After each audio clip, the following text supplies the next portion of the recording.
Atlantic महासागर की गहराइयों में ओशन स्टार नाम का एक विशालकाय लग्जरी जहाज शान से सफर कर रहा था।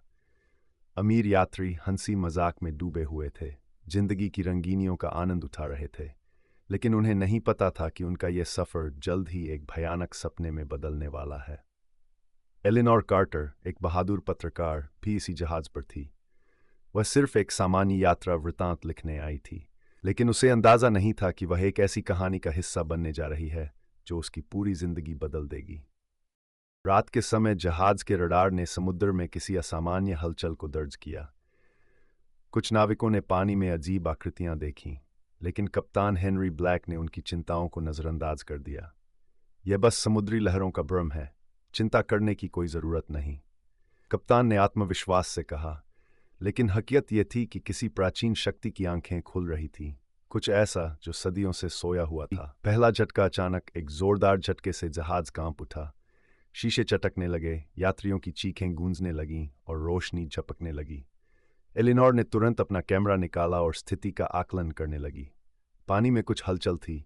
ऐसा लग रहा था जैसे कोई अदृश्य शक्ति जहाज को नीचे खींच रही हो। क्या यह कोई दुर्घटना थी या फिर कुछ और?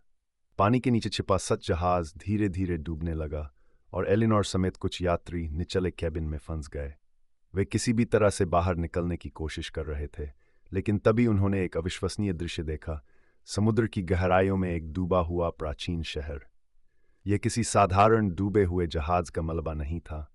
यह एक खोई हुई सभ्यता का शहर था, जिसकी दीवारों पर रहस्यमयी लेख और चित्र उकेरे गए थे। एलिनोर ने जैसे ही उन शिलालेखों को गौर से देखा, अचानक उसे अपनी पीठ के पीछे ठंडी हवा का एहसास हुआ। पानी में कुछ चल रहा था। यह कोई साधारण समुद्री जीव नहीं था, बल्कि कोई ऐसी शक्ति थी जिसे जागना नहीं चाहिए था। नीली छायाएं धीरे धीरे यात्रियों की ओर बढ़ने लगीं। रहने की जद्दोजहद, यात्रियों ने जल्दी से लाइफ बोट्स की तरफ भागने की कोशिश की, लेकिन रास्ते एक एक कर बंद हो रहे थे। कुछ लोग डर के मारे सीधे समुद्र में कूद गए, लेकिन वे कुछ ही पलों में रहस्यमयी रूप से गायब हो गए। अब पानी ही उनका सबसे बड़ा दुश्मन बन चुका था। एलिनोर ने अपनी सूझबूझ से एक सुरक्षित रास्ता निकालने की कोशिश की, लेकिन समय उनके हाथ से फिसलता जा रहा था। अध्याय 7। जहाज के भीतर गुमशुदा लोग। जहाज के कुछ हिस्सों में ऐसे रहस्यमयी कमरे थे जिनके बारे में पहले किसी को कुछ पता नहीं था। एलिनोर ने जब वहां कदम रखा तो उसे अचानक हल्की हल्की फुसफुसाहट सुनाई देने लगी। मदद करो, हमें यहां से बाहर निकालो। ये कौन थे? क्या ये पहले डूब चुके यात्री थे या कुछ और? अध्याय 8। प्राचीन शहर का अभिशाप। एलिनोर ने उन दीवारों पर लिखी भाषा को समझने की कोशिश की और अचानक वह सिहर उठी। ये लेख किसी खोई हुई सभ्यता की कहानी बता रहे थे जो समुद्र की गहराइयों में समा गई थी। उन पर एक भयानक शाप था, जो भी इस शांति को भंग करेगा वह कभी वापस नहीं लौट पाएगा। क्या यही जहाज के डूबने की असली वजह थी?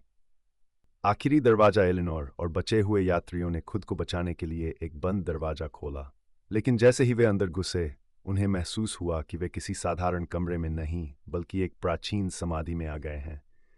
यह किसी ऐसे जीव की समाधि थी जो कभी जीवित था, लेकिन अब एक गहरी नींद में सो रहा था, या शायद वह जाग चुका था। एक नई सच्चाई। एलिनोर को अब साफ समझ आ गया था कि यह कोई साधारण हादसा नहीं था। वह किसी नई हकीकत का हिस्सा बन चुकी थी, एक ऐसी हकीकत जिसे दुनिया ने हमेशा एक कल्पना समझा था। लेकिन अब सवाल यह था, क्या वह जीवित वापस जा सकेगी, या वह भी समुद्र के इन रहस्यों में हमेशा के लिए खो जाएगी?